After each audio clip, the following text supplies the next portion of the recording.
ये पहले लेफ्ट वाला नोट करो, इसमें हेडिंग है velocity of plane electromagnetic wave in free space.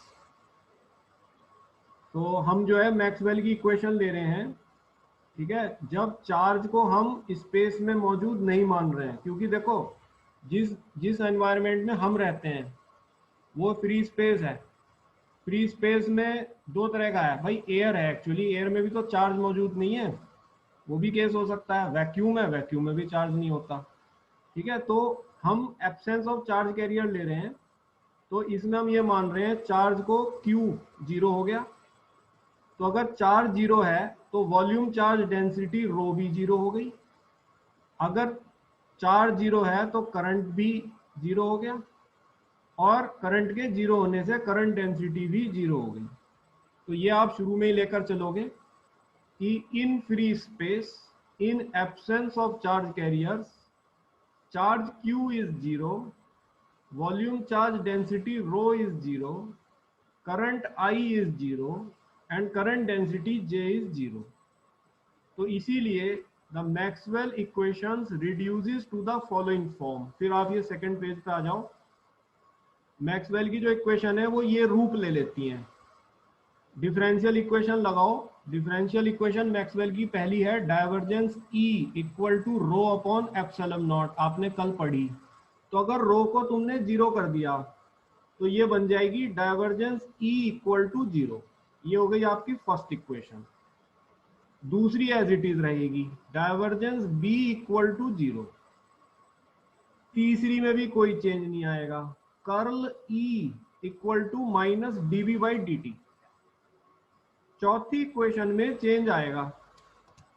चौथी इक्वेशन में J, क्योंकि तुमने यहाँ J भी लगता है, J कल देखा है तुमने, JC लगता है, JC, लेकिन क्योंकि करंट है ही नहीं तो वो J जीरो हो जाएगा। तो इसलिए ये इक्वेशन फोर्थ वाली हो जाएगी, curl H equal to epsilon naught d by dt, जिसे मैं B के टर्म्स में म्यू नॉट से गुणा करके भी लिख सकता हूं। Curl B equal to mu naught epsilon naught d by dt, क्योंकि B बराबर म्यू नॉट H होता है, तो इसलिए अगर H को B में लाओगे तो म्यू नॉट से गुणा करनी पड़ेगी।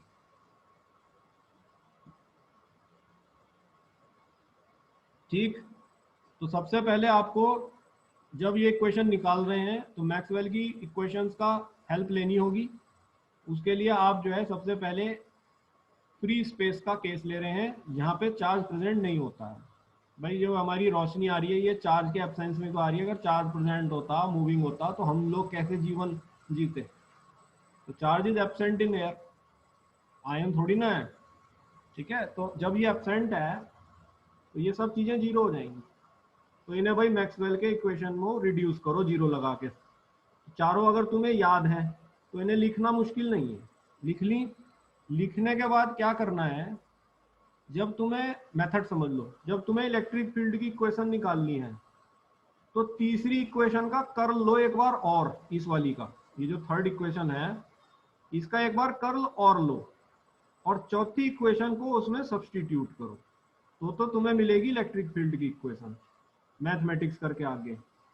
और जब मैग्नेटिक फील्ड की निकालनी हो तो इस चौथी इक्वेशन का कर्ल लो, कर्ल का कर्ल, समझ रहे हो, कर्ल का कर्ल लो और तीसरी इक्वेशन को सब्सटीट्यूट करो, तो तुम्हें मैग्नेटिक फील्ड की प्राप्त होगी। तो पहले मैं इलेक्ट्रिक फील्ड की निकाल रहा हूं। तो इलेक्ट्रिक फील्ड की इक्वेशन जो है के लिए मैंने इक्वेशन 3, ठीक है, इक्वेशन 3 को मैं ऐसे भी लिख सकता हूं। पहले मैंने थर्ड एंड फोर्थ अलग कर ली ऊपर से। तो बेटा कर्ल का मतलब आप जानते हो क्रॉस होता है, ठीक, और डाइवर्जेंस में डॉट लगती है। तो इसलिए हमने कर्ल ई को ऐसे लिख लिया, del cross E equal to minus d v by D t. ये इक्वेशन 3 को नए तरीके से लिखा है मैंने, बजाय कर्ल लिखने के डेल क्रॉस ई कर दिया। इसी तरह से इक्वेशन 4 को बजाय कर्ल बी लिखने के डेल क्रॉस बी कर दिया, mu naught epsilon naught d by D t. ये हो गई आपकी इक्वेशन 4। अब आप क्या करो, तीसरी इक्वेशन इस वाली इक्वेशन का कर्ल ले लो, कर्ल का कर्ल। तो टेकिंग कर्ल ऑफ इक्वेशन 3, तो बेटा डेल के आगे क्रॉस लगेगा, ये कर्ल ले लिया, डेल क्रॉस ई, यानी कि इसका कर्ल ले रहे हो आप, तो क्रॉस लगाओगे, del cross E equal to, इधर भी आपको डेल क्रॉस लगाना पड़ेगा। So del cross minus d v by D t. ठीक है, दोनों तरफ कर्ल ले लिया। अब ये मैथमेटिक्स की एक थ्योरम होती है कि जब क्रॉस क्रॉस आ जाते हैं इस प्रकार के, जैसे तुमने मैथ्स में पढ़ा होगा ए क्रॉस बी क्रॉस सी, ए क्रॉस ब्रैकेट बी क्रॉस सी, इसे कैसे खोलते हैं? इसके लिए क्या नियम है कि आप जो है इसकी मल्टीप्लाई इस पीछे वाले से कराओ पहले, ठीक, और डेल को इस वाले को ले लो बाहर, ब्रैकेट के पहली टर्म को ले लो बाहर और इसकी मल्टीप्लाई कराओ दूसरे वाली से। तो ये हो गया डेल डॉट ई, डॉट में होगी, डॉट में डेल डॉट ई, और ये डेल आ गया बाहर, माइनस फिर इसकी मल्टीप्लाई कराओ पहले वाली टर्म से और दूसरे वाली टर्म को बाहर ले लो। तो डेल डॉट डेल ई।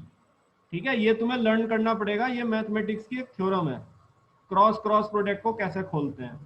ठीक है, तो ये उस थ्योरम से लाया हूं मैं। इधर आ जाओ, इधर क्या किया करो, minus d by D T को बाहर ले लो, डेल क्रॉस बी, ये डेल अंदर चला गया बी के साथ। ठीक है, अब यहां पे बेटा क्या है, इक्वेशन 1 से डाइवर्जेंस ई जीरो है आपका, यानी कि डेल डॉट ई जो है वो जीरो है इक्वेशन 1 से। तो ये जो टर्म है ये खत्म हो जाएगी पहले वाली, केवल ये टर्म रह जाएगी दूसरी। तो दूसरी से हो गया minus del two E equal to minus d by D t. अब ये डेल क्रॉस बी है, यहां से आएगा तुम्हारी इक्वेशन 4 से, कर्ल बी मतलब डेल क्रॉस बी कितना है, mu naught epsilon naught d by D t, इसको मैंने यहां रख दिया, mu naught epsilon naught d by D t. ठीक है, ये रीजन लिखा है क्योंकि from equation 1 del dot E is 0 and from equation 4 del cross B is mu naught epsilon naught d by D t. ठीक है, माइनस माइनस साइन कैंसिल हो गए, तो del dot E equal to, ये bracket से बाहर ले लो, mu naught epsilon naught D two E by D T square, ये सेकंड डेरिवेटिव हो जाएगा क्योंकि एक बार फिर से डिफरेंशिएट करना पड़ेगा आपको। अब इसको इधर ले लो, तो ये बना del two E minus mu naught epsilon naught D two E by D T square equal to 0। ये बेटा इक्वेशन आ गई इलेक्ट्रिक फील्ड की। क्लियर, इस तरह आपको करना है। तीसरी इक्वेशन का कर्ल लो, चौथी को सब्स्टिट्यूट करो और ऐसे ही मैग्नेटिक फील्ड की निकालेंगे। तो आसान है, कोई दिक्कत नहीं है इसमें, एक बार प्रैक्टिस कर लेना। बस यहाँ थोड़ा सा इस थ्योरम को ध्यान रखना, ये जो क्रॉस प्रोडक्ट खोलते हैं ये तुम्हें लर्न करना पड़ेगा। मैं तो तुम्हें नियम बता देता हूँ, इसकी मल्टीप्लाई पीछे वाले से करो, इसे बाहर रखो, फिर माइनस साइन लगा के इसकी मल्टीप्लाई इससे करो, इसे बाहर रखो। ये नियम है, मैथ की थ्योरम है, डायरेक्ट रिजल्ट यूज कर रहे हैं उसका।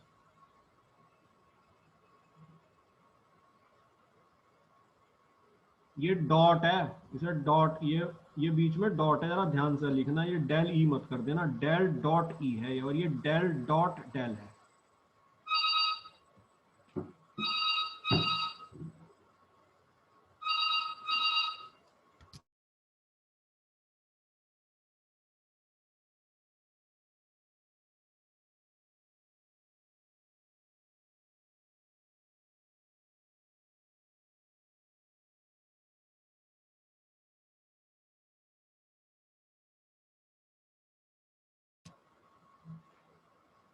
क्लियर हो गया?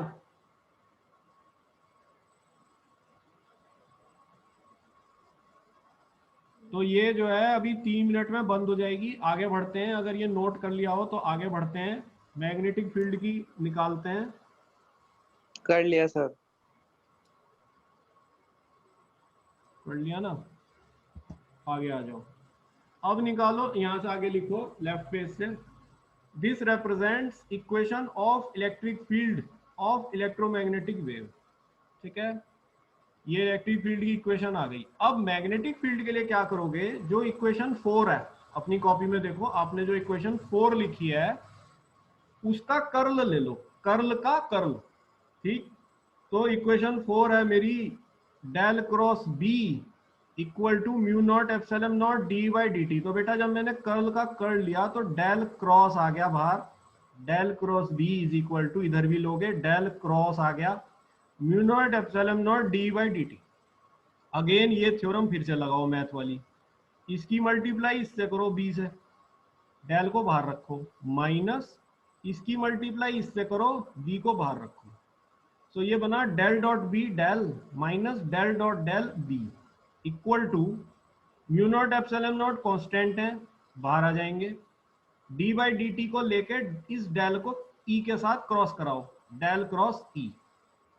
ठीक है, ऐसा इसलिए ताकि इक्वेशन 3 का यूज किया जा सके और यहाँ इक्वेशन 2 का यूज किया जा सके। नाउ इक्वेशन 2 से डाइवर्जेंस बी जो है वो 0 है, तो ये वाली टर्म खत्म हो गई, ये रह गई केवल। तो ये हो गया minus del two B equal to equation 3 से डेल क्रॉस ई है minus d B by D t. ठीक है, तो ये माइनस साइन आ गया बाहर। Mu naught epsilon naught d B by D t का एक बार डेरिवेटिव फिर करोगे तो d two B by D T square. Clear? ये हमने रीजन लिखा from equation 2 del dot B is 0 and del cross E is minus d B by D t. तो बेटा इसको आप इधर ले लो, इस साइड में LHS के, तो del two B minus mu naught epsilon naught D two B by D T square equal to 0। ये मेरी इक्वेशन आ गई मैग्नेटिक फील्ड की। तो बेटा ये बस आपको करना है, यूनिवर्सिटी में 10 नंबर पक्के। ठीक है, बहुत आसान है। नियम ये दिमाग में रखो, तीसरी का कर्ल लेकर चौथी को यूज करना है, इलेक्ट्रिक फील्ड की आएगी। चौथी का कर्ल लेकर तीसरी को यूज करना है, मैग्नेटिक फील्ड की आएगी। बाकी इसमें मैथमेटिक्स है। ठीक है, so this represents equation of magnetic field of electromagnetic wave. अब हम क्या कर रहे हैं, मान लो इस इलेक्ट्रोमैग्नेटिक वेव की एनर्जी डेंसिटी U है। ठीक, so let U is the energy density of electromagnetic wave. तो ये इक्वेशन ऑफ वेव मोशन होती है। ये वाली जो इक्वेशन है ये सभी वेव्स फॉलो करती हैं, इस बात